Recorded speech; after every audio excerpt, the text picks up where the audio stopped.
Good evening, everyone. Are you guys able to hear me properly?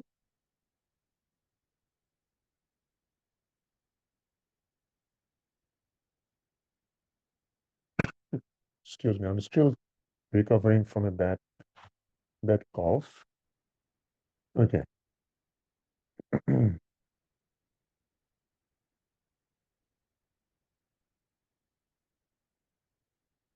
And the screen is all good?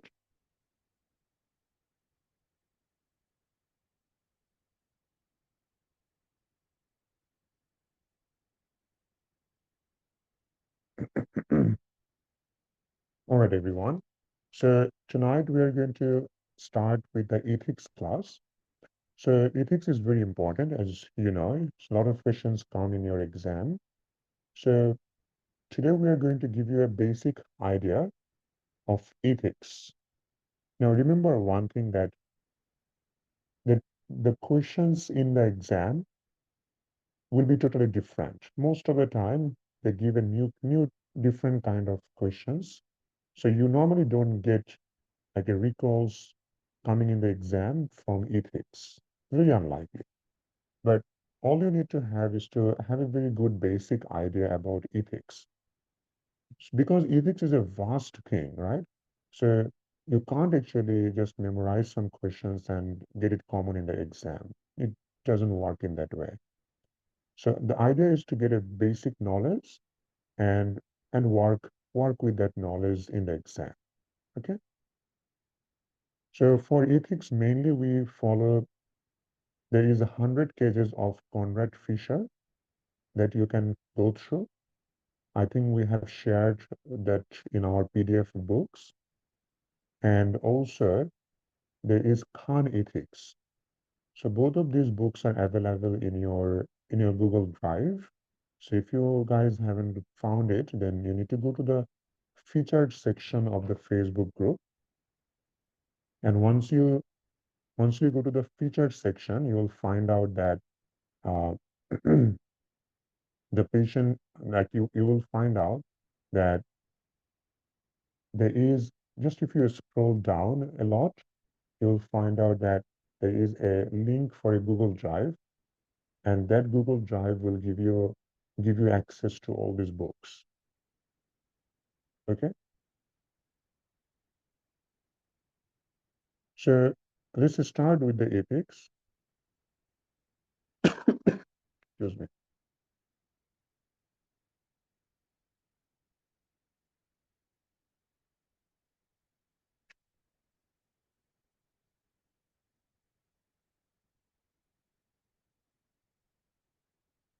So the class is going to be like a question and answer, like a question solve class. And based on that, you will get an idea about the ethics class. So you are working at the desk in your hospital when another employee of the hospital asks for information about a patient who was admitted last night with a pulmonary emboli secondary to cancer. You know the details of the case. The person requesting the information states that he is a close friend and a co-worker of your patient. He shows you proper identification, proving he really is a co-worker of your patient who also works in the hospital. Which of the following is the most appropriate response to this request?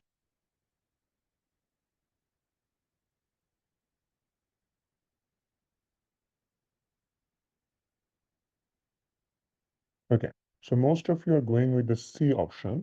So first of all, you are you are working at the desk in your hospital. Another employee of the hospital asking for information about a patient. Now, employees cannot ask for information about any patient, even though they are like, even if it is like any kind of employee, they don't have access to your patient notes or information. So, and the employee said that he's a close friend and co-worker of your patient. Now, this is called patient's autonomy. You can't just share information with everyone. We say that without the patient's consent, You can't share information with anyone, even if it is like a husband coming to you asking about wife's information. Still, you can't say that unless husband give you the information, uh, unless you get the consent from the patient. Okay, so it's very important to understand that patient's autonomy is the main thing. Without patient consent, you can't share information with anyone. There are some contraindications or there are some exceptions, like if you get a subopnia letter from the court asking for the patient's note, that's a different thing. So if court asks for something, then you have to give it even without the patient consent. Okay? Even like a police officer can't just ask for information about a patient. They need to get a court order to get that information from the patient. So first of all, you can't give him the information. Give him the information only if he's a relative. No. Inform him that you are not at liberty to give details regarding the patient without the patient's permission. Have him sign a release or consent form before relieving the information. Now, you can't even do that, even if this employee like sign a consent form, doesn't matter. You need to get the consent from the patient. Okay. So you are right. The C is the right answer. So confidentiality is a fundamental right of all patients as a part of maintaining the patient's autonomy in revealing information only to those they wish to be informed. That means that if patient gives permission, then only you can reveal the information. Respect this right even if the person asking is a co-worker or even their superior. So third parties have no automatic right to patient's medical information unless they are directly involved in the care of the patient. Okay?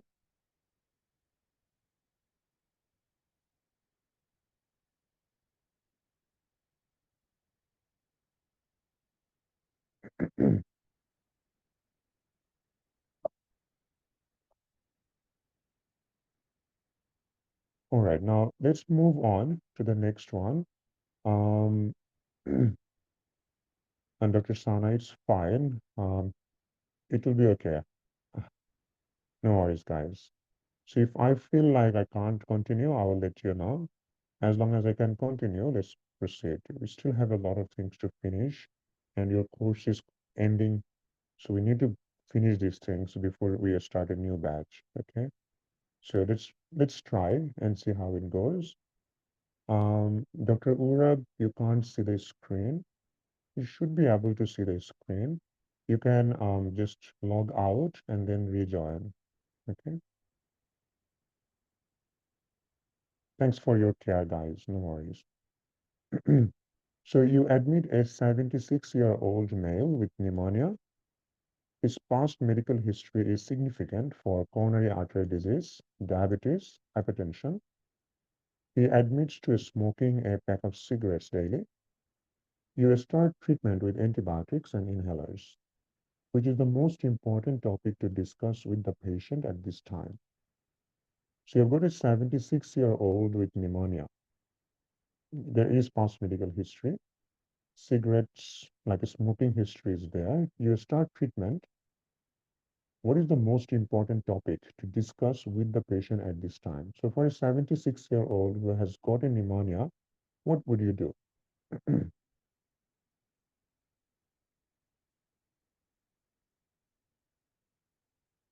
Education about quitting smoking. Ask about an advanced directive and patient's wishes for end-of-life care. Education about the need to exercise to improve heart health.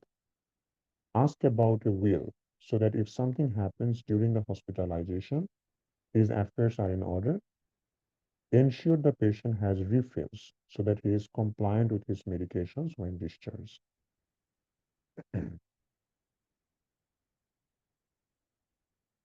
Okay, you guys are very good with the ethics. So yes, it's right. Asking about advanced directive is important. Now, if it was a 23-year-old having pneumonia, you would not be concerned about the advanced directive. But for someone who is elderly, especially above 70, even if it is just a pneumonia, sometimes patient dies, especially elderly people can die out of pneumonia. And if you don't know what their wish, then it will be in a really in a, you will be in a real trouble if they die on your hand.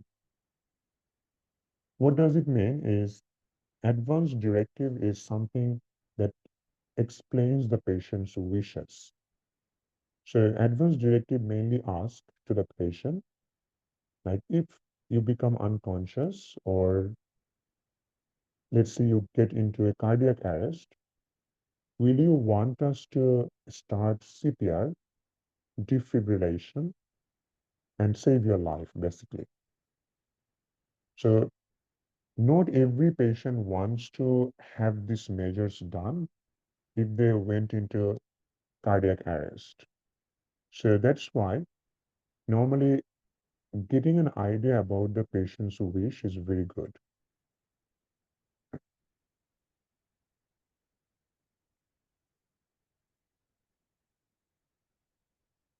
Okay. So the patient's wish mainly will guide us during this process. And if we don't know it, the relatives can come and start asking to save the patient. Some relatives might say, no, there is no need for that. So there becomes a haphazard, chaotic environment in that time. So advanced health directive actually guide us during those moments when patients goes into cardiopulmonary arrest. And if we have that, we can actually act. If they say that, yes, save my life with anything that can be done, then yes, you will just start the CPR and defibrillate the patient. And if the advance directive says no, like DNR, do not resuscitate, if it is a DNR, then you can't do anything. That means you will not save the patient with CPR or defibrillation. Okay? So that's the main purpose of advance directive. What about D option? So ask about a will so that if something happens during hospitalization, his affairs are in order. Will is not your purpose. You are a health professional. So will be done by lawyer. And it's the purpose of the lawyer, not your job is to save the patient. And whatever you need to save that patient, that will be only discussed by you. Okay. So sometimes they can get a power of attorney and they can actually like decide when patient cannot decide. So we normally say that advanced health directive, so AHD, is the best thing to know about the patient's wish. If we don't have advanced health directive, does the patient have a power of attorney? Power of attorney is someone who actually patient before they become unconscious or before they become unwell, they actually decided that this person will be my power of attorney. So in case I can't decide, he or she will be able to make medical decision as part of me. Okay.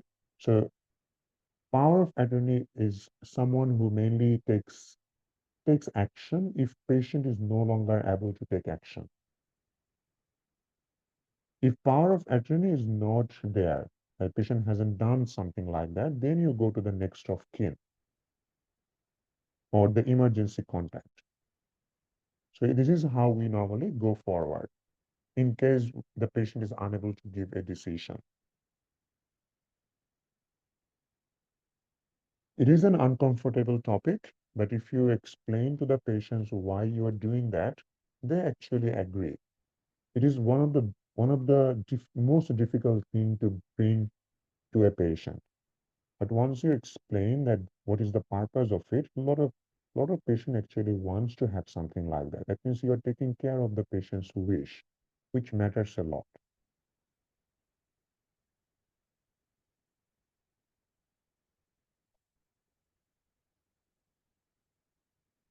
So ask about an advance directive, that's the answer. Next question. You are assessing a 16-year-old girl who has cut her wrist intentionally. You talk to her, and after a thorough assessment, you are reassured that she is not suicidal, nor does she have any suicidal ideation at the moment. Her parents separated 2 years ago. Currently, she is living with her mother, which is very important information, but she wishes to live with her father. Both her parents and the school psychologist are concerned about her and insist to be informed of her condition. Which of them should you inform? So who you are going to inform in this case? Only the father? Only the mother? So she is 16-year-old who is living with her mother. So she is not independent, but she is 16, which means she is mature minor at least. Both parents? Only the school psychologist? Definitely not. None of them. Very important questions, and it actually gives you a lot of idea about this minor minor related confusion, that what they can give consent, when we can inform their parents, and a lot of things. So many of you are struggling in this question. So B, C, E. It is the E. E is the correct answer, none of them. Even though she lives with her mother, even though she is not independent, she is a mature minor. That means anyone above 14 is a mature minor. For mature minor, they have, if they can understand what they're saying, if they satisfy the Gillick's competence, they can actually ask you not to inform their parent, as long as it is not life-threatening. That is what is important in here. She's cutting her wrist, but she doesn't, she's not suicidal at the moment. She doesn't have any ideation at the moment. That means she's very low risk at the moment, and it is not life-threatening. So when it is not life-threatening, for a mature minor, you don't need to inform anyone about it. Okay?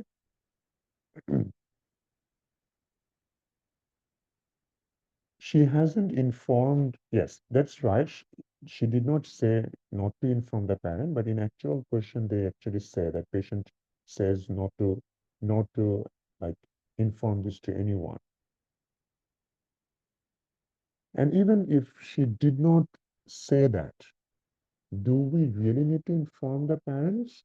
If you do, you risk the chance that this girl will never ever open up with you, and she will never even come and see you, because you you just informed something that patient might not actually might not eventually like the idea about.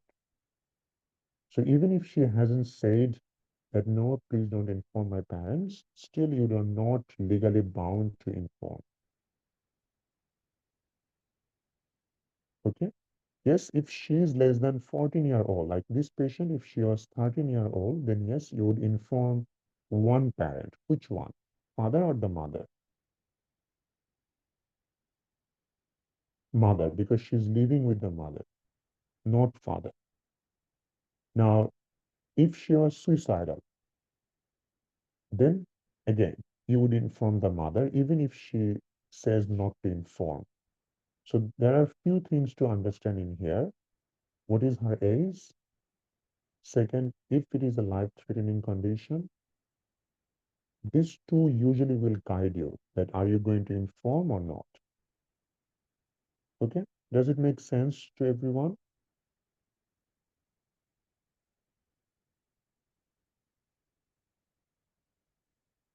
So this case represents self-mutilation in the absence of an intention to die or suicidal thought.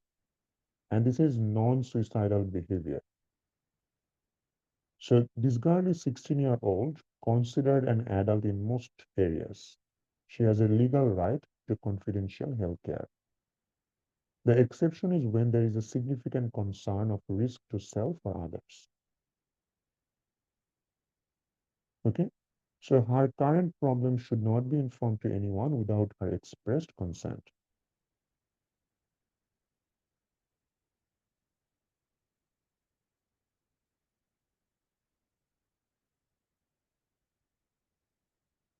Again, if she's 18, she's fully adult.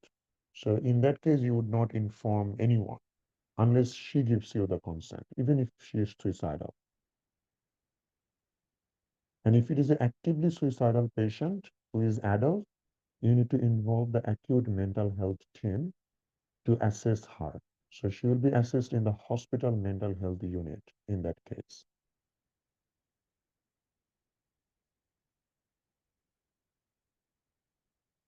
So everyone has a next of kin. It depends. Next of kin is usually a spouse. If a spouse is not there, then their offsprings, that means their children usually becomes next of kin. But it is totally patient. Patient usually you will ask the patient who is your next of kin or who is your emergency contact, and they are the one who you can contact. So doesn't have any specific thing like that. Some patient may not prefer to contact their partner. They might want you to contact their sibling. In that case, they are the next of kin. So it totally depends on the patient. Next question. A previously healthy 45-year-old male had a sudden onset generalized headache. He lost consciousness and collapsed shortly after. On arrival to the ED, he is unresponsive. His CT shows a large intracranial bleed, and he is presumed to have a subarachnoid hemorrhage from a ruptured Barry's aneurysm. He quickly goes into cardiac arrest and pronounced dead. His wife and two children arrive at the hospital. When offered an autopsy on her husband's body, wife says that I don't know what to do. What is the most appropriate response? So it's a 45-year-old had a sudden onset of headache, collapsed, and then dead. Something like this, like a 45-year-old sudden death like that is always concerning. So attempt to contact his parents for consent, have the organ donation network discuss option with the wife, perform a genetic test, contact the medical examiner to perform a mandated autopsy. Now this is D. So the law requires that a medical examiner should be involved in such case. So any death which occurs suddenly. Now, for an 80-year-old having a stroke and dying is not uncommon. For a 40-year-old dying out of a stroke is not very common. So even though, yes, anyone can die from a Barry's aneurysm rupture, but still, it is not very common. So sudden unexpected death or any death which is unexplained, like patient was totally fine and next day is dead. So unexplained, sudden, unexpected, these will go to the medical examiner for a mandated autopsy, even if the relatives or anyone they don't give the consent. Even if they don't give the consent, this has to have a autopsy. Okay,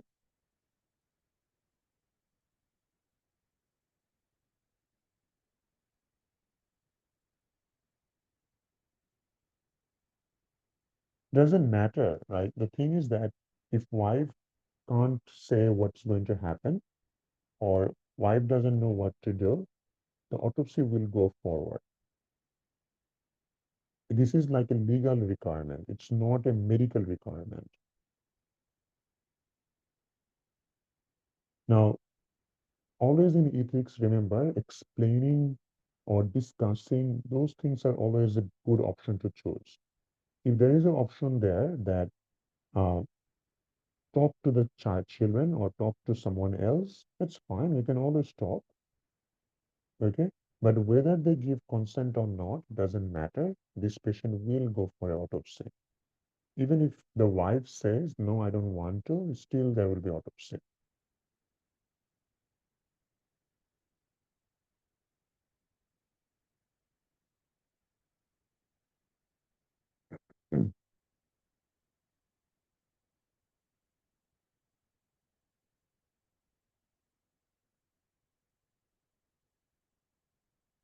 A 52-year-old woman is involuntarily admitted to the psychiatric ward due to a major depression with psychotic features.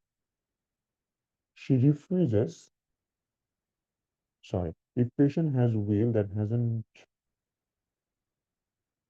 it is very unusual that someone will say don't do autopsy because autopsy is not usually done for every patient.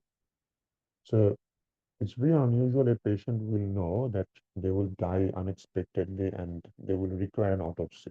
It's very unusual that someone will write something like that. But even if they do, the thing is that it is a legal requirement, which means that nothing will actually surpass that. So it means even if patient doesn't agree or the will says no, still there will be autopsy.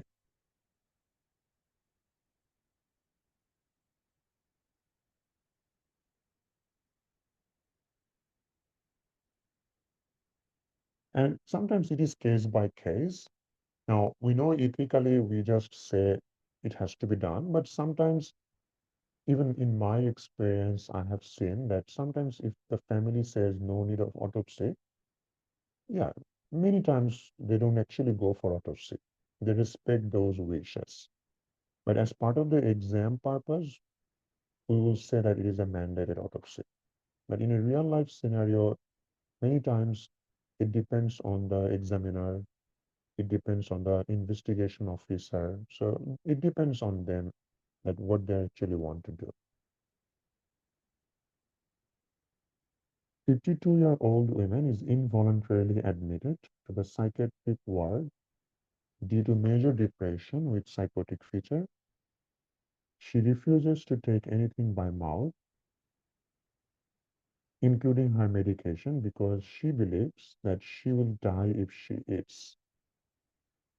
ECT has been decided for her as a life-saving measure and explained to her, but she refuses to consent to this treatment. She's clinically stable for now. Which of the following is the next best step in her management? So it is this like the last resort of patient who has severe depression with psychotic feature. And if everything has been done, still patient is very bad state, you would go for ECT, which is the electroconvulsive therapy. Now, for this kind of question, you have to look that if the patient is having a life-threatening condition at the moment, or if the patient is stable. Based on that, you will decide what to do. Now, a patient who has severe depression with psychosis, does that patient retains the authority for medical consent? No. So she is not in the right state of mind to give medical consent. So in that case, even if excuse me, even if she refused to consent, it doesn't count. So is there anyone who can give consent? Now, in this case, we don't actually go to the next of kin or power of attorney to ask for consent. In such situation, the consent has to be taken from the mental health tribunal. They are the one who can actually give the consent. Okay. So if two psychiatrists agree that she needs ECT, then they will go for a consent from the mental health tribunal. Now, there are two different cases. This case, patient is stable. So then you can go for take consent for mental health tribunal. If you look on this question, it is the same case. You're in a psychiatry ward, 48-year-old lady with severe depression has refused to eat or drink for last 2 days. She believes she doesn't have any bowel. She was brought to the hospital by her son. She is severely dehydrated, refused to receive any oral intake. ECT has been considered by you as an authorized psychiatrist, but she refused to give consent. Which of the following is the most appropriate next step? Take consent from the son from MHT, hospital administrator, ECT without consent under duty of care, give her NG feeding. Now, this is a case where patient is severely dehydrated, and this is a life-threatening situation. In that case, you don't need to even get a consent from mental health tribunal. When patient is unstable like this, you can go directly ECT even without any consent under duty of care. Duty of care only implies if you don't have enough time to take consent, same thing can happen like, let's say, a 10-year-old boy having having acute appendicitis, and you can't get hold of the parents. And if you wait any longer, the appendix will burst and cause peritonitis and even death, right? So in such situation, you can go for emergency surgery on a 10-year-old without a consent from the parent, just because you are doing a life-saving procedure. So the idea is if a patient is severely unstable, that it can be life-threatening, in that case, you don't need consent from anyone. So is it the same in this case? So you can go for the ECT even without a consent under duty of care. Okay. Is the voice too low for everyone?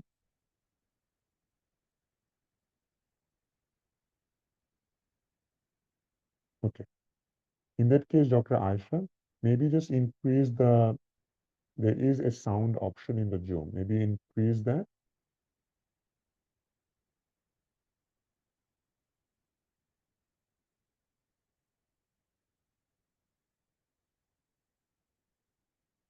Okay.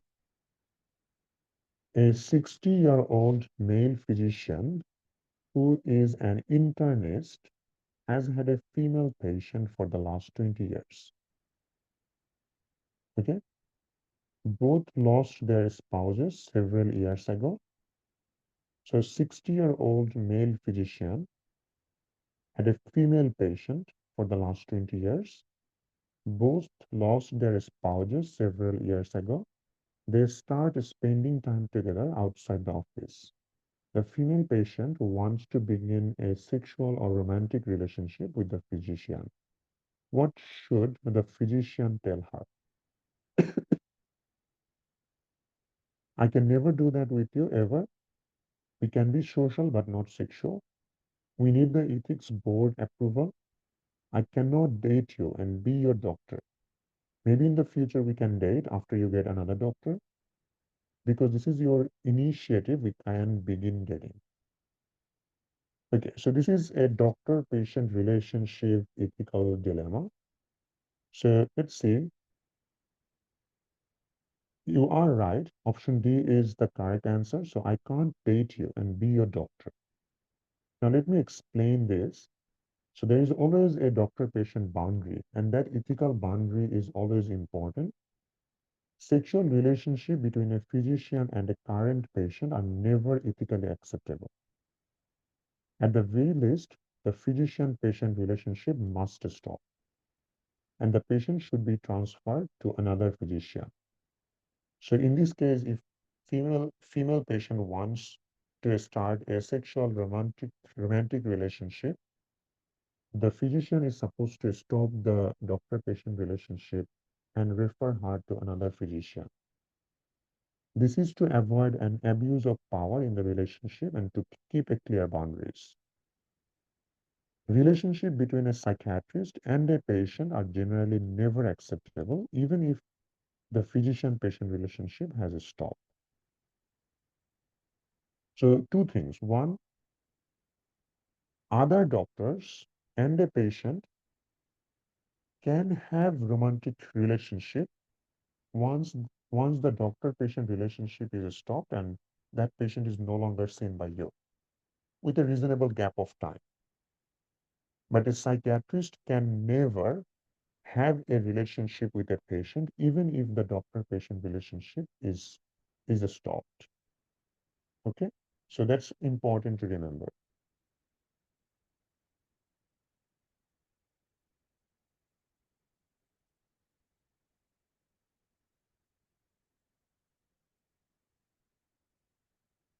After a night shift, an emergency department physician goes to a public bar where he meets his friend. There, they use amphetamines for pleasure, spend some hours together in bar drinking alcohol. You, as another doctor working in the same hospital, see him using drugs. His next shift starts in 2 hours. Which of the following is the most appropriate next step to take? Always remember, sorry, always remember that if there is an option of discussing, talking, that is always one of the best option to think of.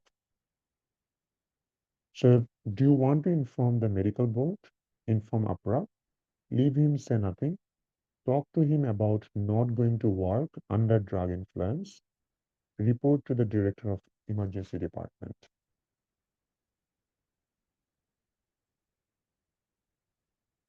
So you have to think that is this patient, like, have you seen this patient working under influence of drug? Have you? No. As long as you haven't seen that, you don't have the like legal obligation to inform the APRA or medical board. The guideline is very specific about informing to APRA. If a doctor, if you see that a doctor is doing harm to the general population, especially the patient, and if you see that, that is one of the time where you can directly inform APRA or medical board. Okay. So usually you would go for APRA in such situation rather than medical board. So if this patient is having drugs outside the working hours, so not harming anyone at the moment, but the problem is that his next shift is starting in 2 hours, and if he takes amphetamine now, he will be under the influence of amphetamine when he's going to work in 2 hours' time. So he can put someone at risk. So in such situation, all you can do is to talk to him. First, as I said, talking, discussing, informing, those are always the best option. So talk to him about not going to work. And let's say you have told him not to go to work, and 2 hours later, you have seen that he's working in the hospital. That is the time you will go for the option B.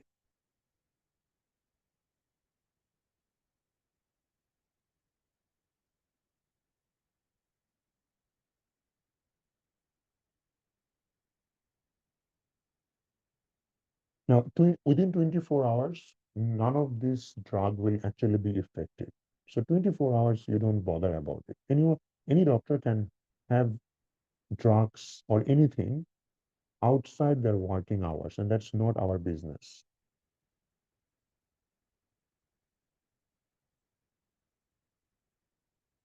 No, if you have seen that a doctor is doing harm to a patient, especially under the influence of drugs, there is a likely chance that he is going to cause harm to the patient. In that case, you don't need to go to the flow that first go to the director of ED, then like a step by step. Those step is not usually that we do in those situations. So we'll talk about those step by step thing. But if there is a chance that the patient can be harmed, then you go directly to APRA.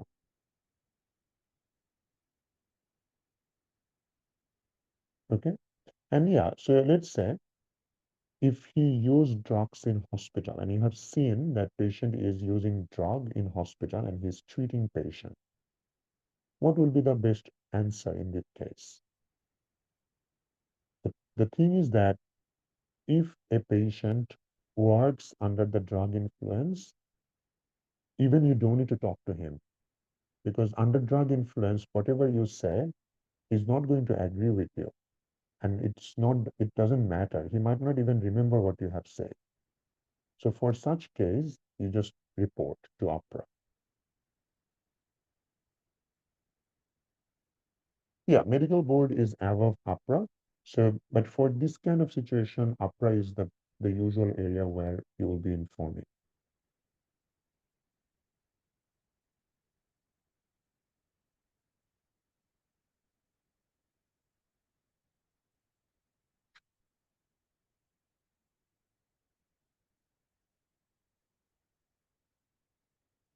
So you are working as a resident medical officer.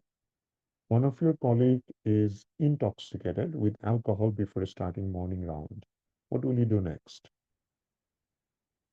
Notify, notify nurse, take handover from him, tell him to go home, ask him not to drink alcohol, notify chief executive officer of the hospital.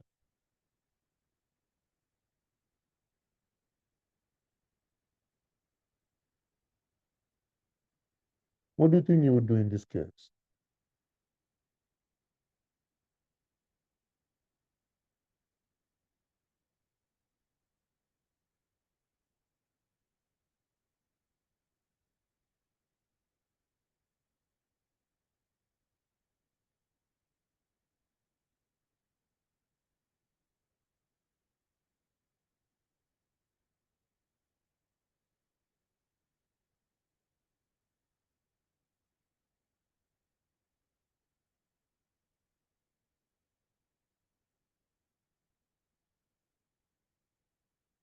The option D will not be the best option in this case because it's a vague thing. He can drink alcohol in future, definitely, if he wants, but not in the hospital. So D will not be the right answer, not B. Notify the medical board is not needed. So it will be between C and A. So are we going to take a handover from him and tell him to go home? Notify the chief executive officer of the hospital. I would go for the notification. Even if there is a notification to the supervisor, that will be better because he's not in the right state even to like give the handover. Right? Someone who is intoxicated, can they give handover about their patient? And if you go for option C, does it actually do anything that can like at least um, avoid further situation like this? No. So if you do say you're not actually doing anything to stop this happening again. Okay, so for such situation, he's not like you haven't seen him that he's treating a patient under alcohol intoxication yet, right? So you don't need to go for medical board or APRA yet.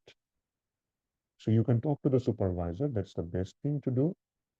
If supervisor is not there, then director of clinical training or the hospital, like there is a director of clinical training who usually gets like all these kind of complaint. So that will be the best person to call to make the notification. So either supervisor or director of clinical training.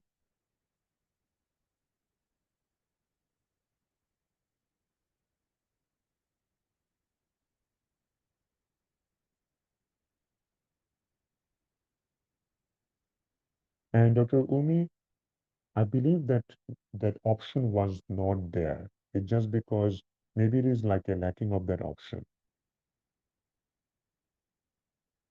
So this question usually comes with talking to the doctor.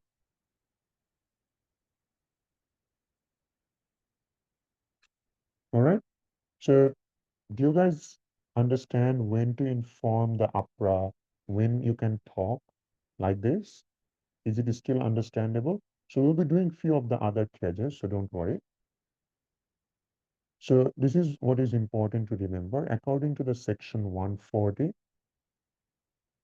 this is the notifiable conduct when a medical practitioner has practiced the practitioner's profession while intoxicated by alcohol or drugs. So if you have seen a doctor working under alcohol or other drug intoxication, that's a notifiable conduct. Engaged in sexual misconduct in connection with the practitioner's profession, placed the public at risk of substantial harm because the practitioner has an impairment. Like let's say practitioner has been diagnosed with HIV and is doing all the procedures, placed the public at risk of harm because the practitioner has practiced in a way that constitute a significant departure from accepted professional standard. But just remember these three. That's the usual one that comes in exam.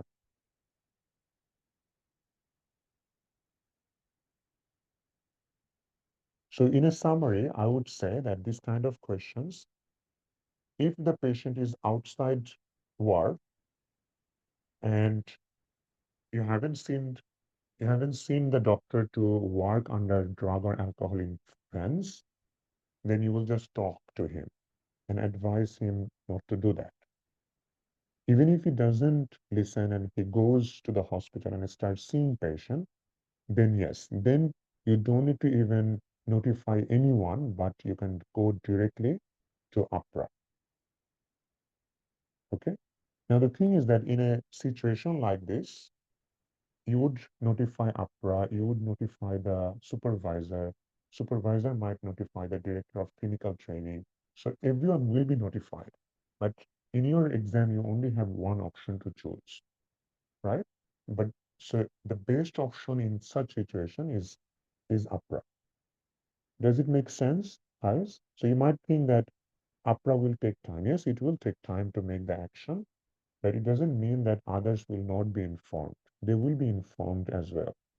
But you only can choose one option in the exam.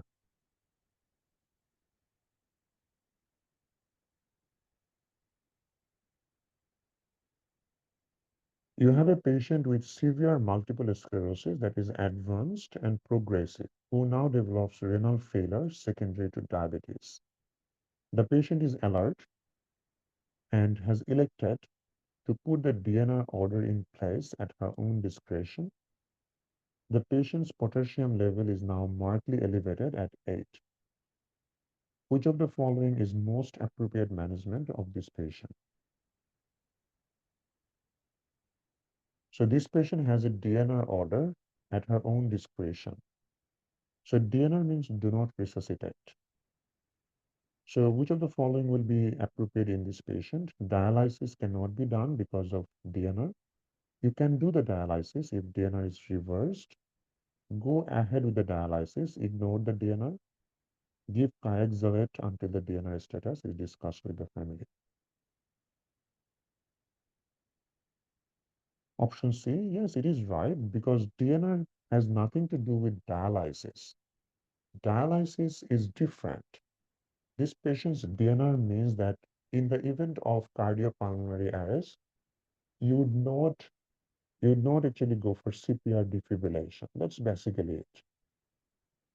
But this patient can have dialysis. He hasn't said no dialysis or no medication. He hasn't said anything like that. So a do not resuscitate order is very specifically defined as refraining from CPR, like chest compression, antiarrhythmic medication such as amiodarone lidocaine, electrical cardioversion in the event of cardiopulmonary arrest. It has nothing to do with any other form of care, and it does not impact the use of dialysis. Okay, so very important because a lot of candidates think DNR means let the patient die. It's not like that. Okay, you are an RMO. You have found one intern is giving wrong dose of treatment in ward. It is happening for the last couple of weeks. What will you do? Tell the intern about it, report to the intern supervisor, tell the nurse, report to APRA, report to medical board. Remember RMO intern, so the hospital works like that. PGY1 is the intern, then you have got RMO, then SRMO, which is a senior RMO, then you have got PHO or registrar, then you have got consultant. So RMO and intern is like junior doctors. And RMO cannot say anything to intern because it's not the RMO's job, because many times RMO are supervised. So RMO cannot actually talk to the intern about it. Okay. But if you're a registrar and you have seen a RMO is doing that, then yes, you as a registrar, you can talk to the RMO or you can talk to the intern. But an RMO will not talk to the intern about it. So as a RMO, what will you do? You will report it to the intern supervisor. Okay, so supervisor will deal with that, not you, not anyone else. And you don't need to report it to APRA or medical board.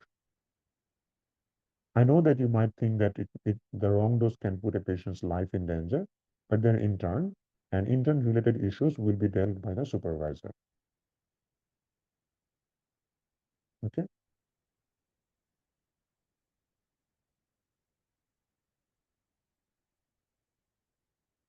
An intern finds the wrong doses of the warfarin, approaches the RMO.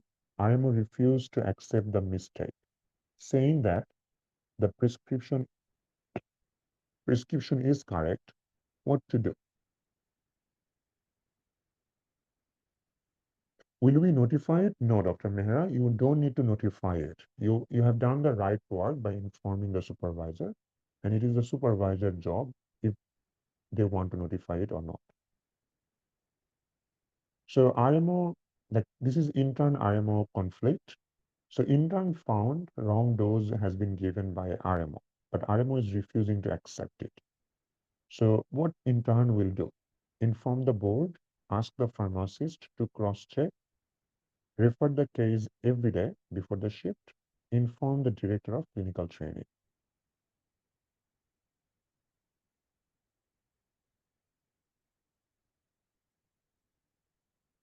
Now, in here, if we say the option B is not bad, okay? So if intern is not sure, now that is one thing that the question already says that this is a wrong dose of the warfarin.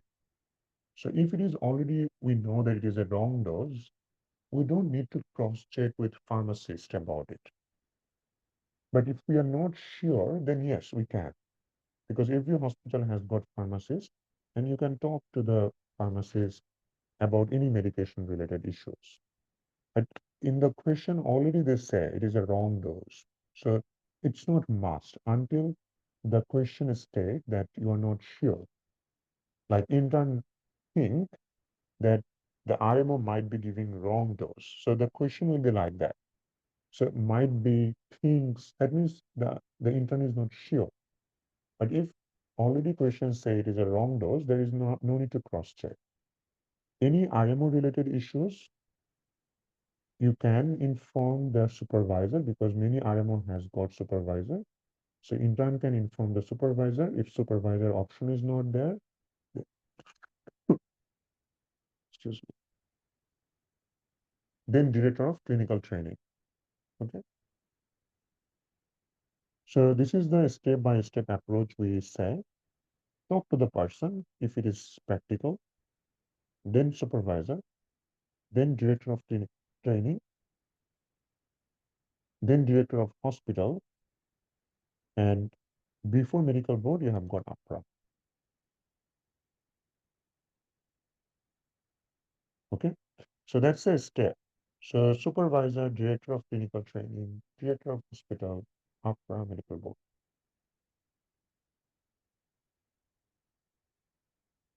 Okay.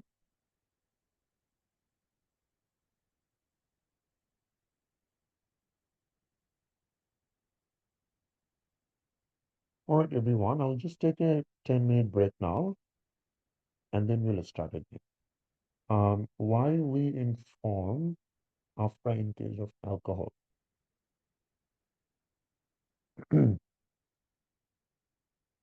Because if only time you will directly go to APRA if you have seen a doctor is practicing under the influence of alcohol. Okay.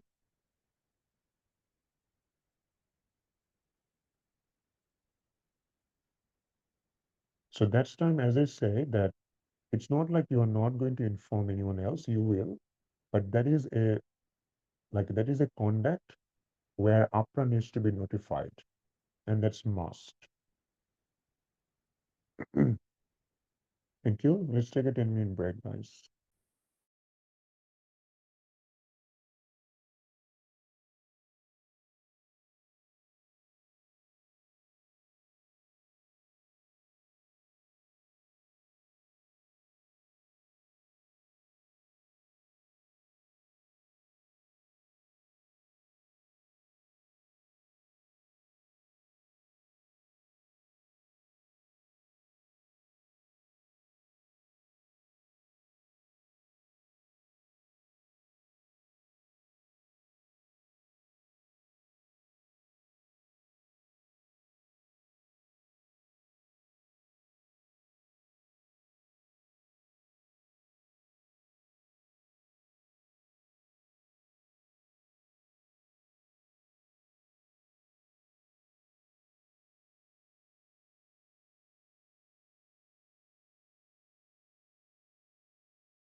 All right, everyone, let's just start again. Um,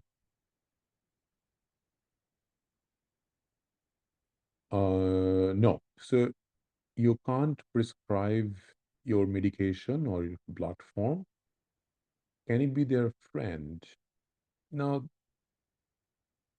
it's not a problem if you go to a friend and get your script. That's fine, okay, as long as you are comfortable to do so. But like ethically, it is better to have someone who is not your friend. But it's not like anything illegal to go to your friend and ask for a medication.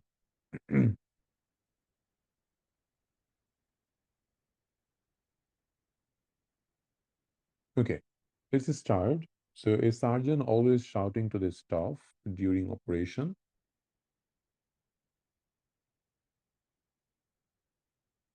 Excuse me.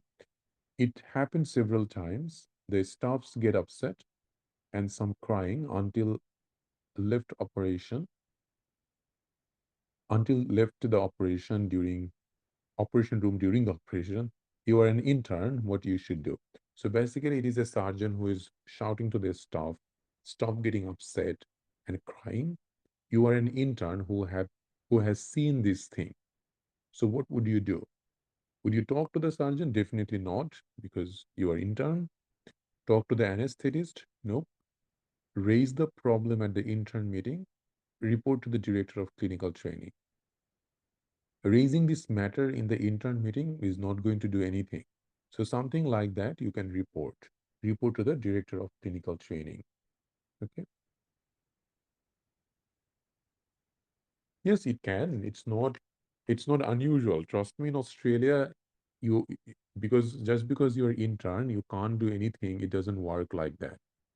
Okay. So in here, your rights are always there, whether you are an intern or you are a consultant. So yes, intern can report about a senior if they feel that is the right thing to do.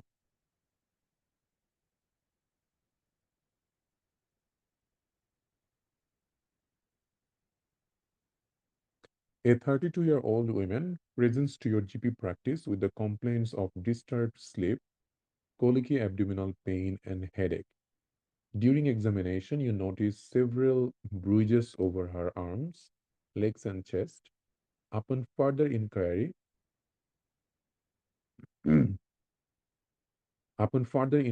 so Dr. Asma, why not talking to the surgeon? Think about you are an intern and you are talking to the surgeon. Why you are yelling at this stop? What will happen? Upon further inquiry, she confides in you that she has been beaten by her husband, and this happens almost every day. She then breaks in tears and tells you that she feels helpless, hopeless, and living in a constant fear.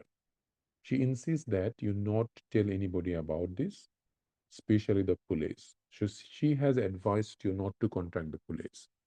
Which of the following is the most appropriate next step? So this is domestic violence. Domestic violence, the ethical part is that as a doctor, you don't need to inform the police without the patient consent. Okay, so it is not legally, you are not legally bound to inform the police about it. So you can advise the patient to call the police. That's what you can ask, but directly you don't need to.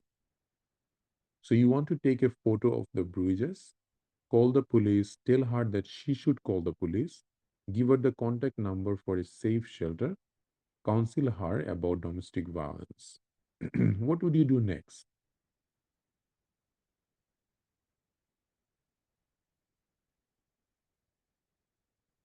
Always remember, counseling is the first thing that you would do. Okay?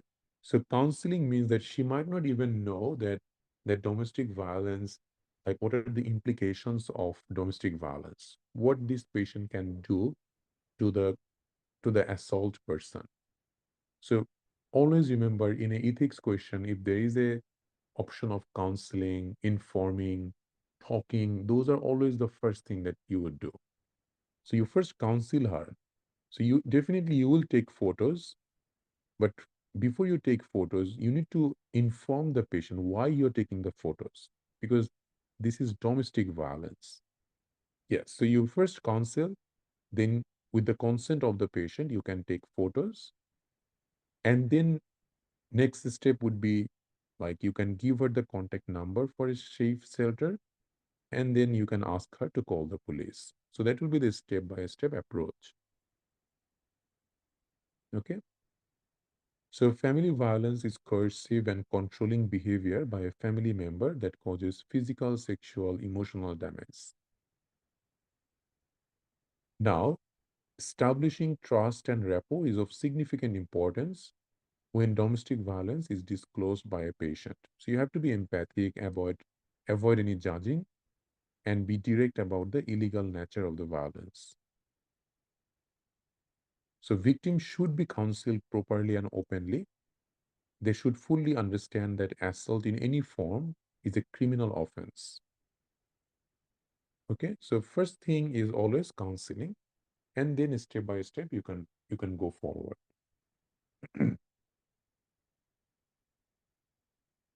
Next, an Aboriginal woman needs hospitalization, but she refuses to get admitted, wanted to show her condition to a traditional healer. What would you do? So this type of question comes in exam where Aboriginal patient doesn't want to involve you as a doctor. So will you inform the police? No. Admit her without her consent? No. Involve an indigenous officer? Yes. So a lot of Aboriginal women specifically, they are not very good to open up with you as a doctor, but they can easily open up with their indigenous healthcare worker or health officer.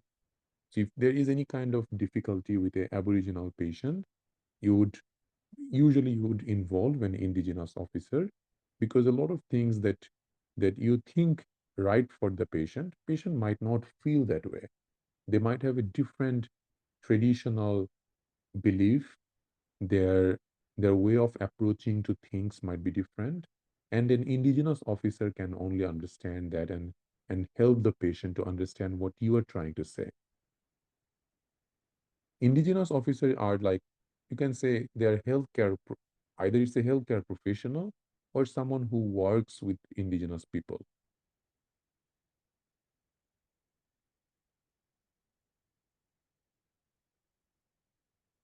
Women whose son is a drug addict beats her every day. She is afraid and presents to you. What will you do for the safety of the women? So this is called elder abuse. Tell her that you are obliged to inform the police. You are not. So same like domestic violence, you are not obliged to inform the police. Go to the police, tell her to go to a refugee center, advise her to go to support group, send the son to correctional facilities. In such situation, your advice would be to go to a refugee shelter. So shelter is first because it can be risky for her to live with the son who is beating her every day. So first you can advise the patient to go to a refugee shelter, and then she can inform the police. Because first thing is she needs a safe place to live. Okay.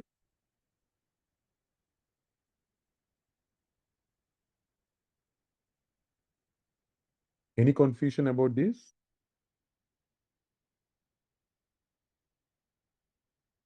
Support group is different. Support group means that it's not a refugee shelter. She needs a shelter because otherwise she might just get beaten every day. Support groups is something like a someone who you can talk to about what you are going through, but they are not going to give you any shelter. Okay. Psychological support is different. The first, what is the most priority for this patient? Because drug addict patients, they can actually do a lot of harm if you don't send this patient to a shelter first. Okay. The psychological support, other support will come later on, but the safety first. That's right.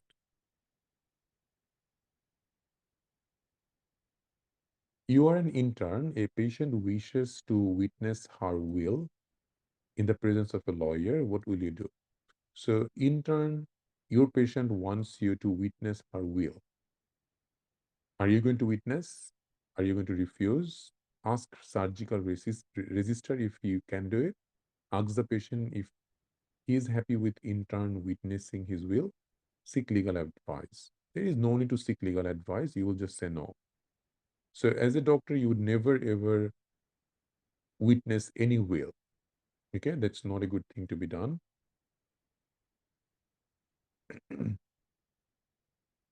92-year-old man diagnosed with end-stage cancer presented with acute dyspnea.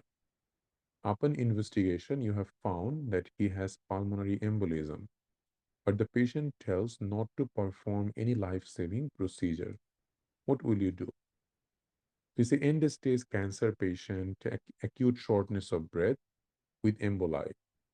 Perform a competence test, arrange meeting with her family, ask hospital for permission, refer her to a palliative care, put a sign of DNR on his foot.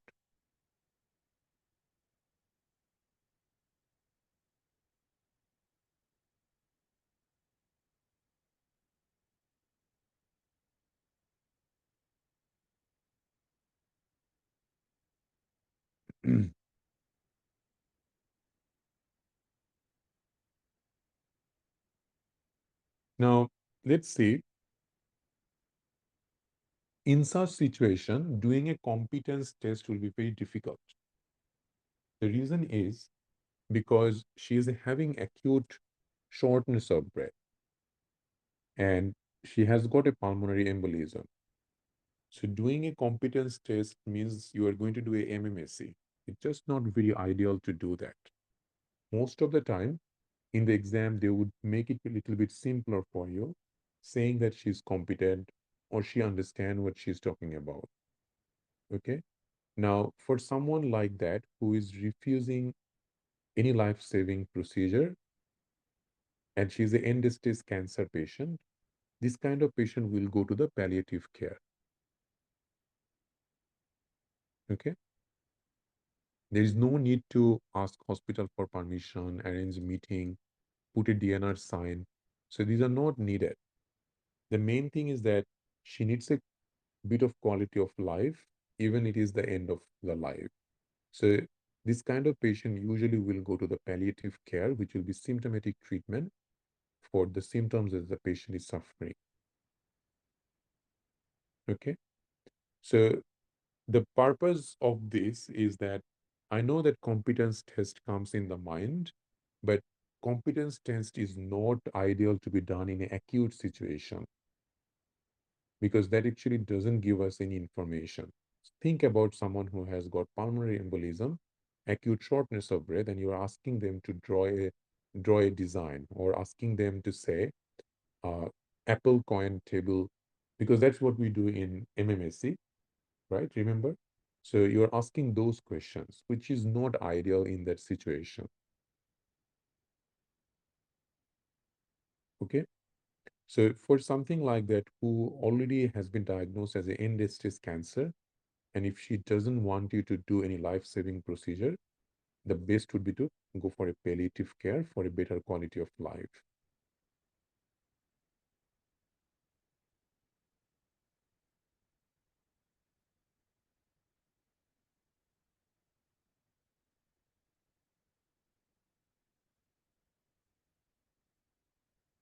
No, I haven't seen that this is kept on the foot of a bed. It's not like that. It is usually kept on the file of the patient. In my hospital life, I have never seen anyone's foot end has a DNR written there. But it is usually written on the front page of their file. And everyone opens the file to treat any patient, so they usually know.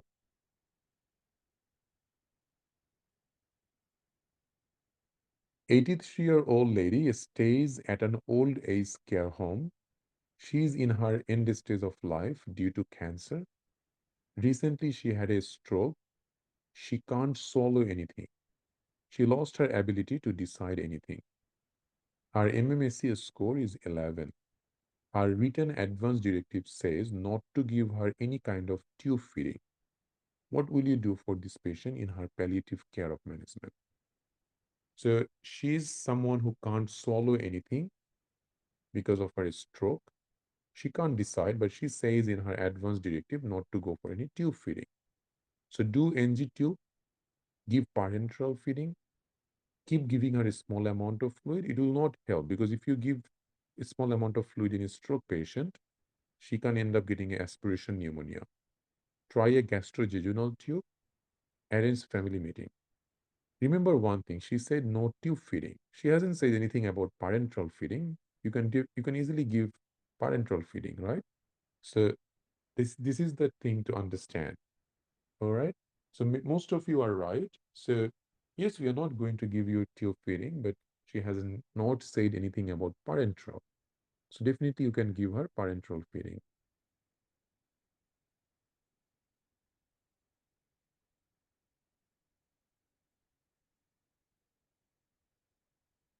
So withholding and withdrawal of medical treatment.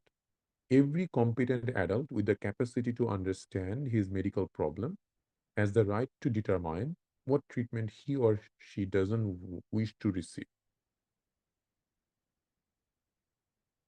Like a 60-year-old man with diabetes and hypertension develops renal failure to the point that he needs dialysis.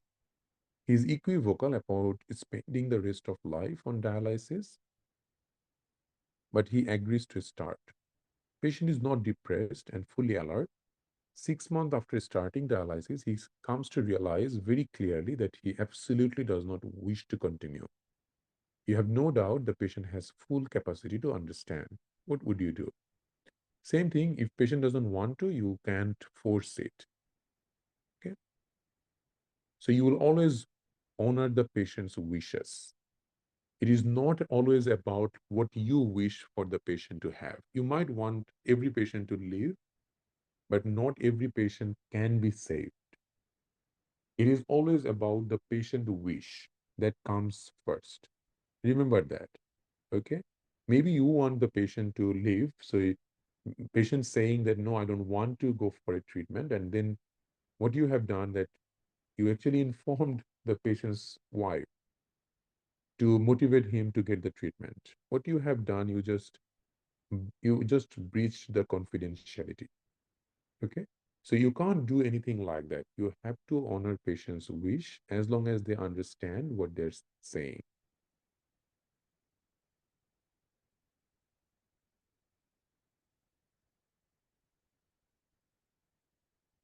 Yes, a doctor usually help the patient with advance directives. So they explain everything and then they do it. Yeah, definitely the person cannot understand what's going to happen. So doctor usually will help. Yeah, MMSC 11 matters. Remember that MMSC mild, moderate, severe. Mild is less than 10. 11 to 20 is moderate. And sorry, less than 10 is severe impairment. 11 to 20 is moderate impairment. And more than 20 is mild impairment, right? So anything which is like less than 10, patient is already unable to give any consent. Even closer to 10, like 11, 12, they are not able to give consent. Okay. So it matters.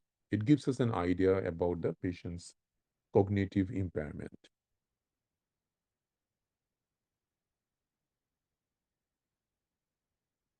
So you can read these cages in your own time. Okay.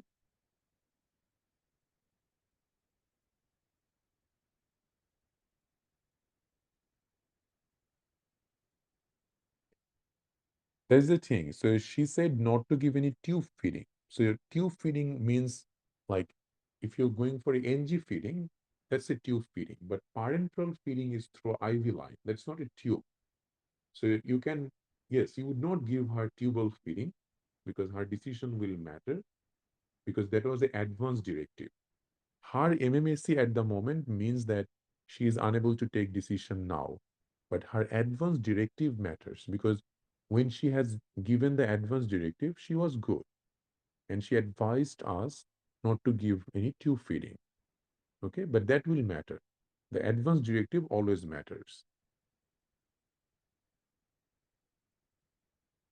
Doctor giving antibiotics to a patient in a nursing home.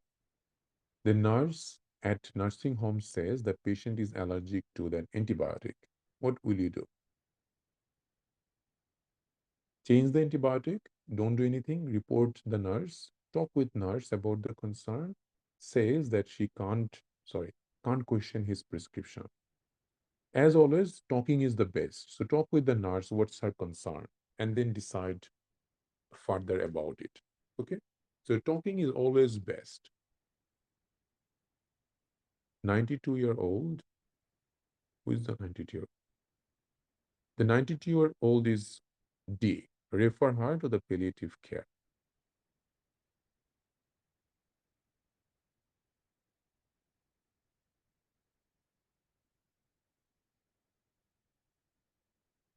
Thirteen-year-old comes with home pregnancy test positive.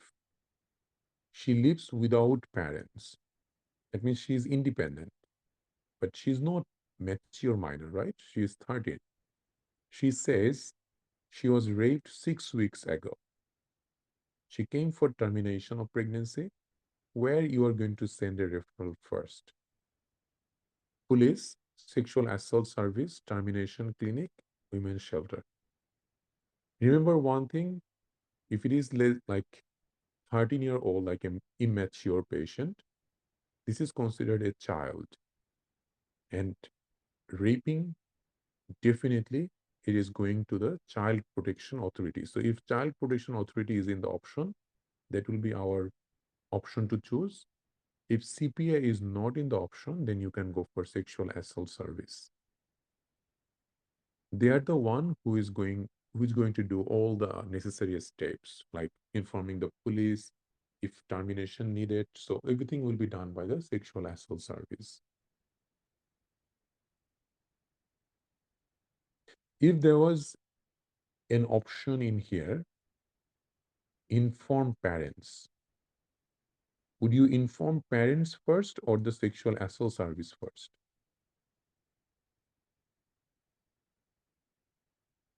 Still sexual assault service or CPA. So CPA or sexual assault will come first in such situation. Okay. Now, if it is an adult patient, that's a different case. Adult rape will not go to CPA. CPA is a Child Protection Authority. So for adult rape, you will need to inform. So it depends on what patient wants you to do. If patient wants you to inform the police, then you would inform the police. Okay, so for adult, it is different case, doesn't come in exam anyway, but the child case is different. Mm.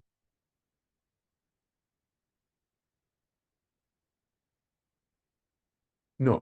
So whether she lives with or without parent doesn't matter. The Child Protection Authority will be informed first. They are the one who will inform the parents.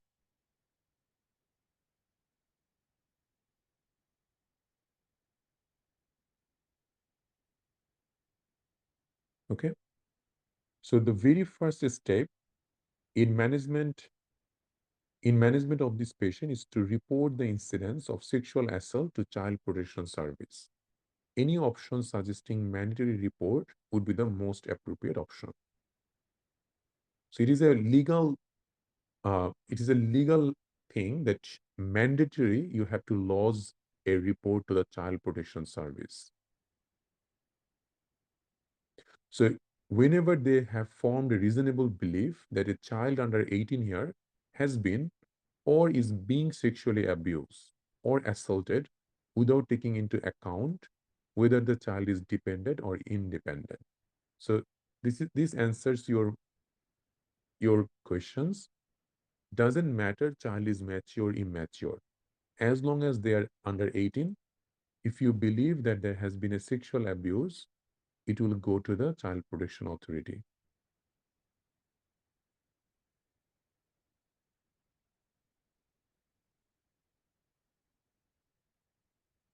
Okay.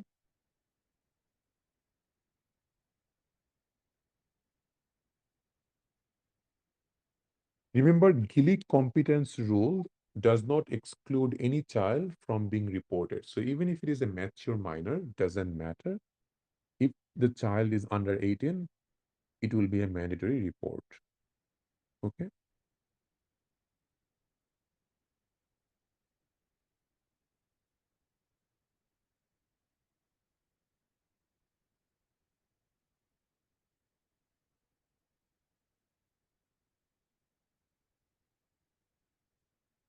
So always remember that even if it is like informing parents, yes, it will be done. But you as a doctor, your job is to inform the Child Protection Authority or Sexual Assault Service.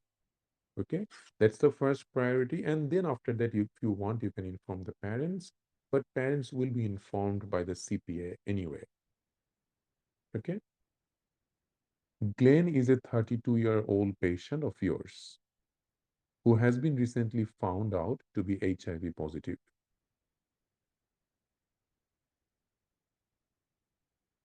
Maggie, his wife, is also a patient in your office. In the last visit, and after telling Glenn about his diagnosis, you advise that he need to tell this to her wife and she needs the HIV testing. Despite full explanation about the risk to his wife and the method to inform her, he still refused to tell his wife because he believed this could ruin their marriage. Excuse me, cannot afford losing her in such situation. You again explain to him that it is necessary for her good. He still refused. So multiple times you'll have to ask the patient to notify their partner. And even after they don't, then what would you do? Which one of the following would be the most appropriate next step in the management? Inform the health authorities, inform the wife, respect his confidentiality, tell him that she should practice safe sex as of now, apply for a court order for notification. So many of you are between A and many of you are in with A, right? Inform the health authorities. Now, this is a dilemma that's happening for a long time. It's see, contact tracing starts with a conversation with the index patient about informing their partner. In this case, the husband is your patient and wife is also a patient of this practice. That means like you can actually inform the wife because you know about the wife's contact number and everything. The patient can decide to inform their own contact or they can organize someone else to do that. Patient referral is the most common. For this contact to be successful, it is important that the diagnosing doctor informs the patient about who needs to be informed. If patient decides to use a provider referral, that's fine.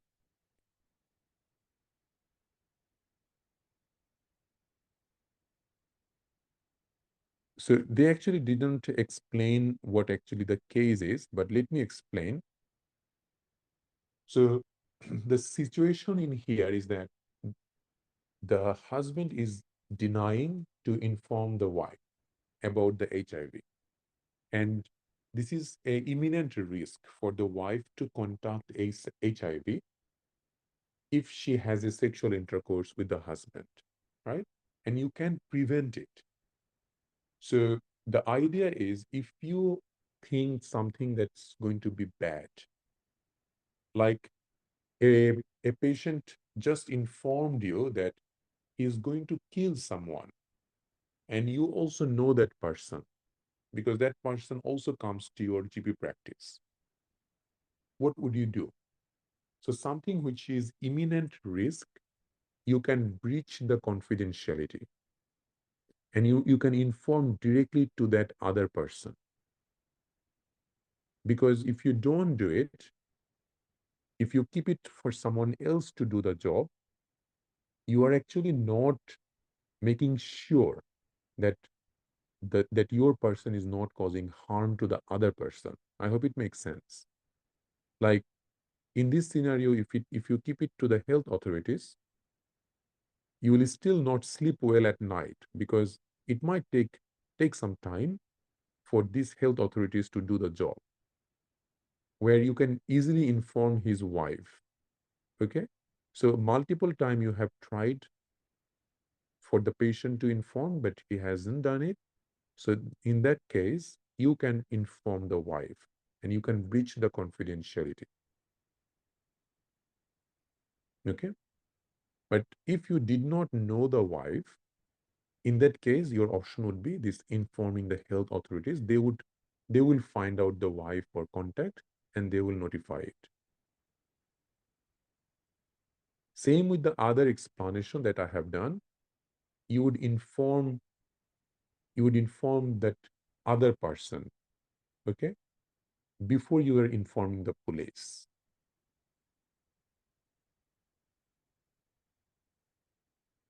Does it make sense?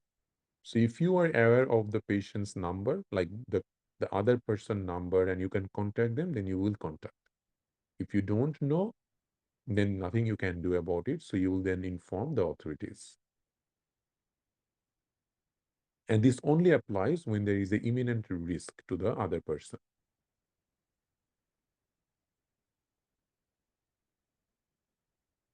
Jane is in your office for a laboratory test result you ordered 15 days ago when you suspected she might have a SLE.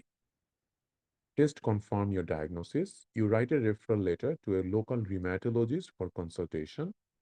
She wants to know how long this referral letter is valid. So 3 months from the date of issue, 3 months from the first visit, 6 months from the first visit, 1 year from the date of issue, 1 year from the first visit. Okay, what do you think?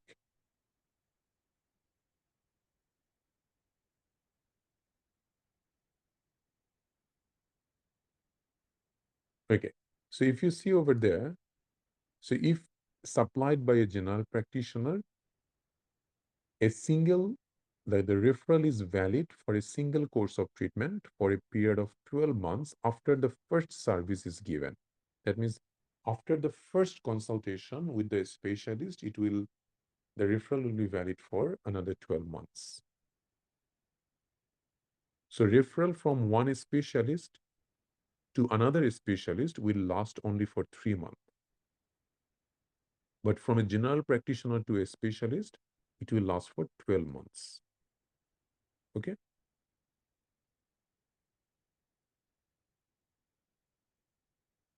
17-year-old girl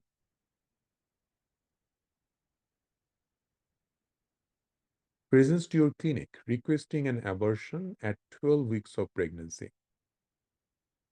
Her pregnancy is a result of a rape that happened a while back in a party when she was drunk. You're against abortion morally, think that abortion can be only ethical in cases of congenital anomalies. Which of the following should be the most appropriate step in the management of this patient?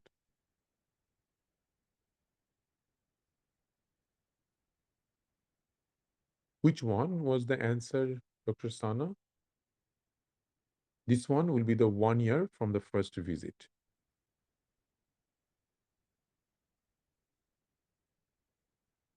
So abortion at 12 weeks, what would you do? Refer to another GP for a second opinion, inform her parents, inform the sexual assault service, refer to a tertiary hospital, perform the abortion despite your will.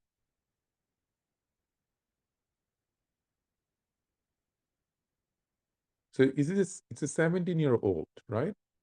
Had an abortion, had a rape. This will go to the sexual assault service.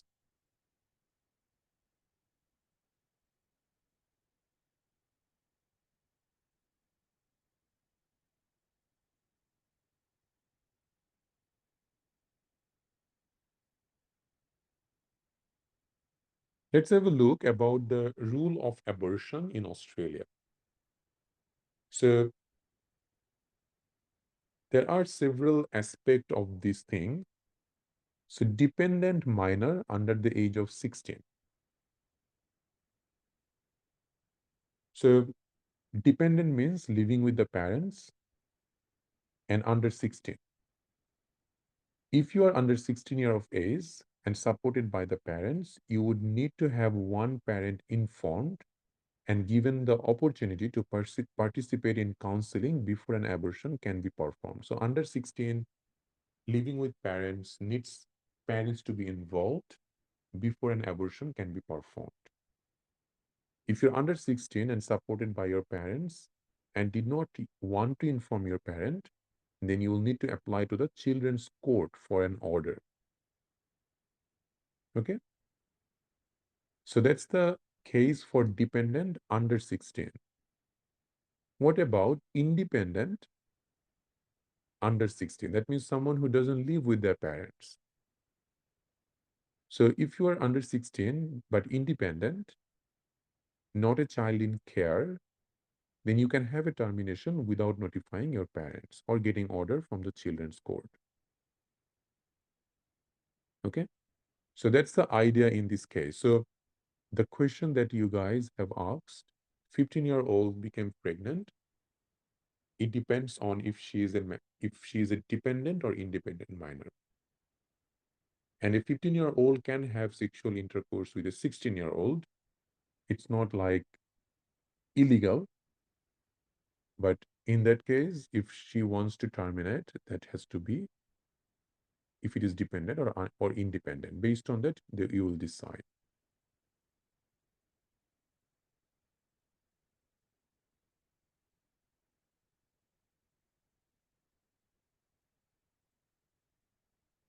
If she wants to continue, like a 17-year-old raped, yes, if she wants to continue and if she understand it, yes, she can continue. You can't force abortion.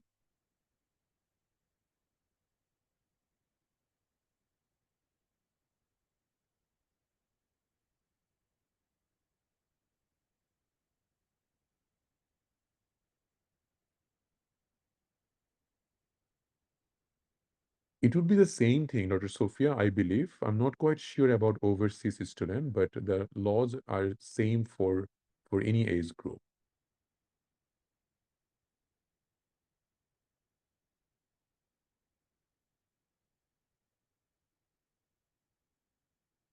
So this is a guideline that you can have a look about abortion in Australia. That's from where we have discussed it.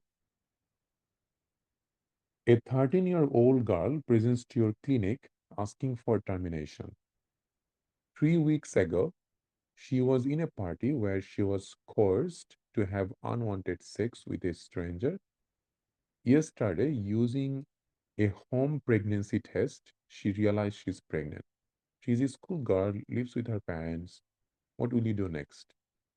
Same scenario, right?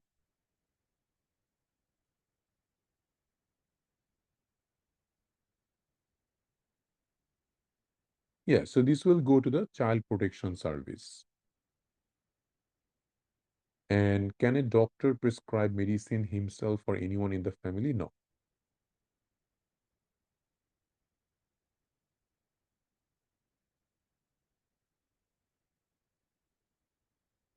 Next, a 13-year-old girl comes to your GP clinic asking for options regarding abortion. She left home 12 months ago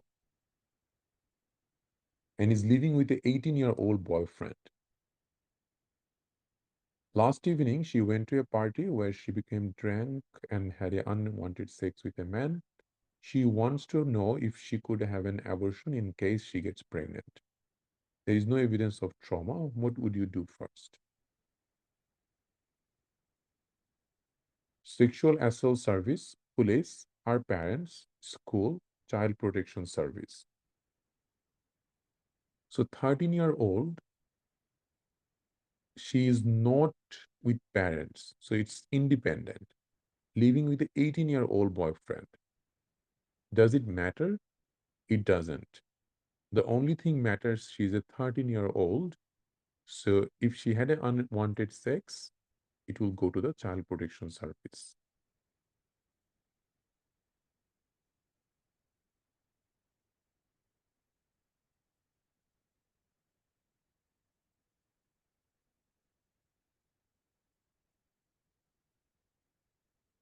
unwanted.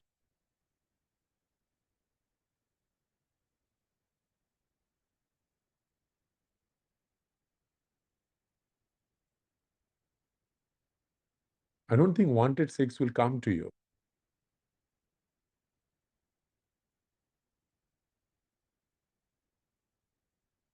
Why a wanted sex will come to you asking for something like this? It depends. Even if it is a wanted sex, at that time it will depend on few things. Like in Australia, there is a thing le- like a less than 16-year-old, they they can't actually have sexual intercourse with someone who is more than 2 years older than them. Okay, even this one, like 13-year-old living with a 18-year-old boyfriend, this is also illegal. Okay, so if it is a less than 16-year-old, they are not supposed to have sexual intercourse with someone who is more than 2 years age gap, and also with not with someone who has authoritative figure on them, like teacher, trainer, someone who teaches them. Okay, and as part of sexual assault and child protection, usually child protection is for someone who is less than 14. Okay, for more than 14, usually sexual assault service come into play, but they are more or less same kind of thing.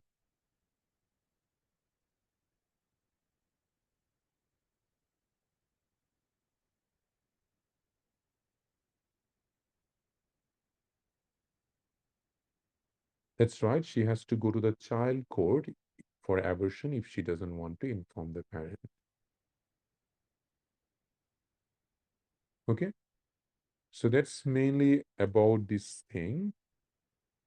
A 16-year-old girl, sorry, recently became sexually active, lives with parents, do not want to let parent know about her sexual activity. What is next appropriate action? So 16-year-old became sexually active. Give OCP and tell to use condom. Ask partner identity and age. Tell her parents.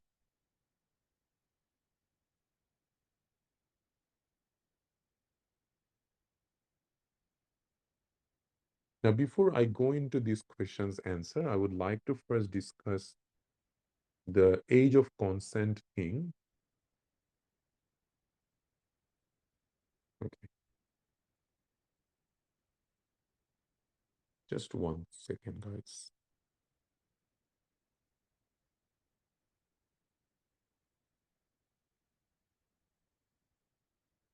All right, so mm,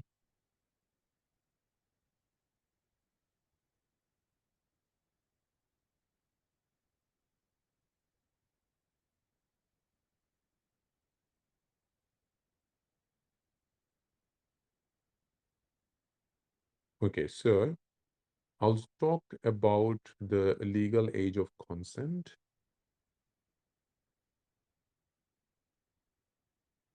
So if you see over there about the age of consent, so this is a very good guideline to talk about or to know about the age of consent. So under 12 years of age, if you are under 12, even if you agree, another person cannot have sex with you, touch you sexually, perform a sexual act in front of you. So under 12, it is absolutely no sex. 12 to 15, if you are 12 to 15, even if you agree, a person who is more than 2 years older cannot have sex, touch you sexually, perform a sexual act in front of you. So up to 15, this 2 years older thing will work. From 16 to 17, If you are between 16 and 17, even if you agree, a person who is caring for you or supervising you, like a teacher, youth worker, foster carer, cannot have sex or all of the others. Okay. So this is what normally we would follow. So 12 to 15, more than 2 years gap will work. 16 to 17, it is the relationship will work. And after 18, everything is fine. Now, if we come into our question, we see that it's 16-year-old. So we know 16 to 17, we need to know the partner identity, right? Because that matters. So before you give the oral contraceptive pill, you will ask her partner identity and age. But identity is more important than the age in this case. And yes, you are going to give her oral contraceptive pill. That's not going to be stopped. So you would give it to her, but before that, you would just make sure of the partner identity. Okay. And the thing is that you don't need to inform the parents about it. But if there is a like a partner is like, let's say the partner is a trainer for this girl, then that becomes illegal. And you might need to inform the police or even the child protection service for this. So 16 to 17 is like someone who is between 16 to 17 cannot have a sexual intercourse with someone who is caring for them or has some authority for them. Okay. So 16 to 17, mainly it's the relationship. Like, what's the relationship between them? Are they relative? Are they like someone like who is caring for the patient? Okay. How can you find? Oh, your patient will tell you. So definitely 16-year-old girl can say what's the partner age and identity. Identity means that what what is the relationship of your patient with her partner. We just want to make sure that she this partner is not her trainer nor someone who she is working under, like someone who has got authority against her. Okay.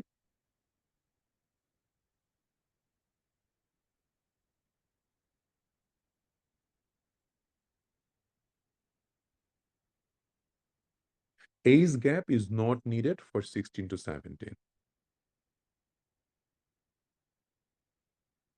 If she denies to reveal any info, that's fine. You can't do anything about it. You'll just give her OCP and that's it. You can't force it.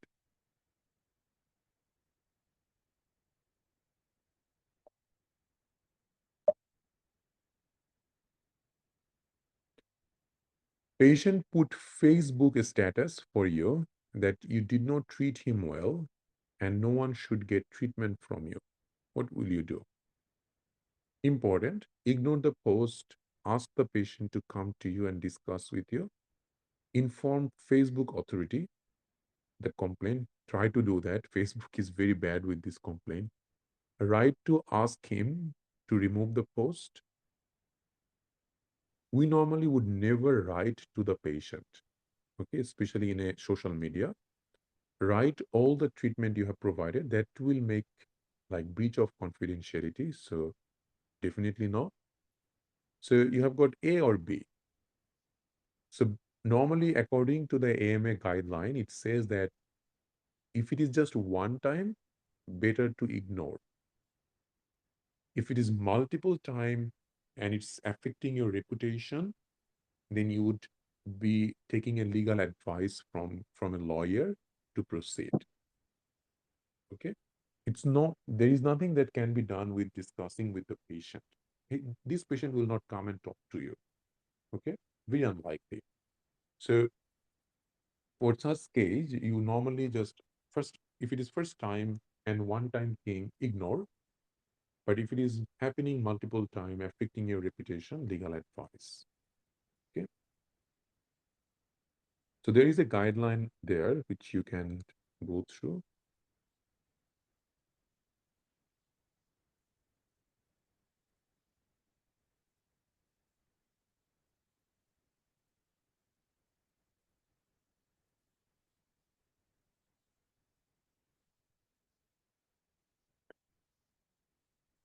So this is Australian Medical Association guideline for social media and medical professionalism.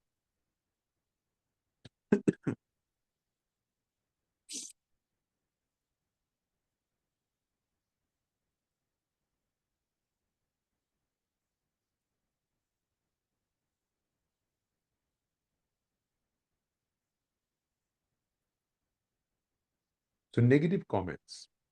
Negative comments about you professionally or your practice can be distressful.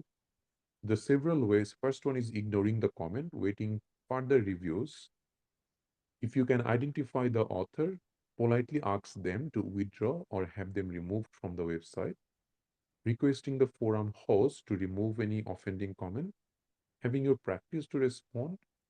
And if the comments about you are false, cost you reputational damage, then legal proceeding. So the number one option is ignore.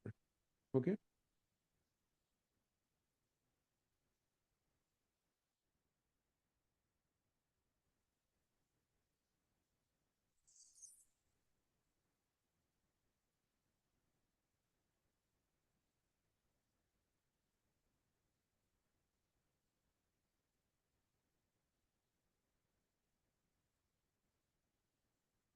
All right. So that was the last case that we wanted to discuss as part of ethics with you guys. So that's all about ethics. Now, again, the thing is that you guys need to go through those 100 pages of Conrad Fisher Khan ethics to get a bit of a little bit more idea about ethics. But as long as you get this basic, and I can see a lot of you are doing really good with ethics question, you will be fine. Okay, but definitely I would advise at least read once. 100 pages must. So you would read the 100 pages, and if you have time, then you can read the Khan ethics. It's not must to do.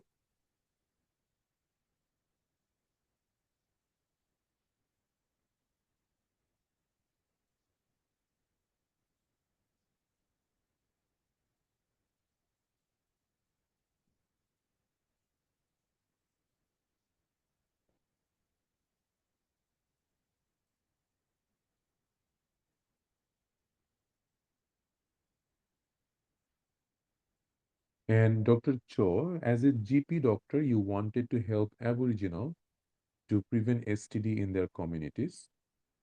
What would you do? TV advertisement. Not every Aboriginal will actually go to the TV and listen to it. School campaign, posters, individual teaching, no scheduled events, students about this topic.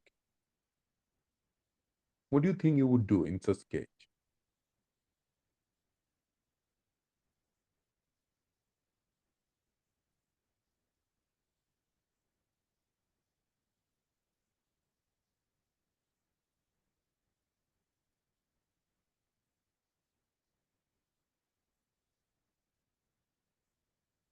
So would you go for TV advertising?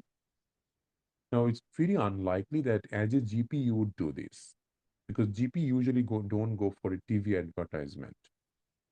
Okay, so as a GP you have to think. So in this situation, it's better to go for either you can go for a campaign or you can go for a scheduled events.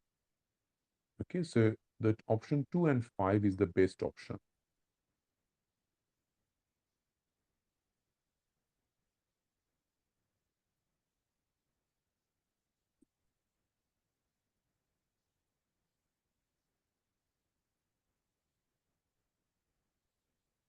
Okay. Let me go through this because I haven't seen this kind of this is not ethics question, kind of like odd question. Let me go through this a little bit and then I will answer these questions. Okay.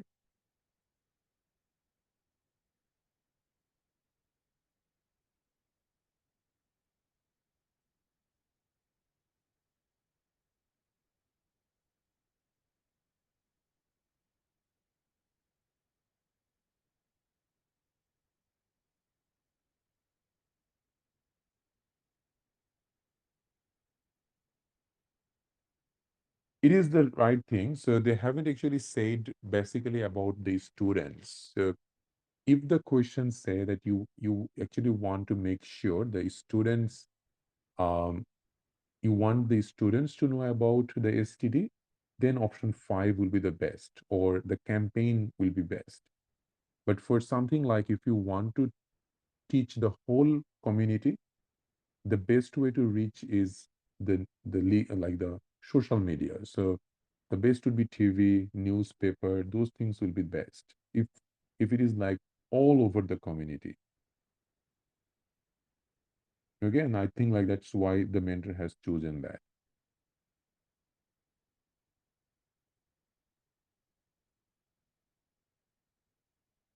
All right, so that's it for tonight, guys. We will follow the schedule class as it is. So I think the next class, so today is Tuesday. So next class will be on um Friday. So on Friday we will go for um the statistics.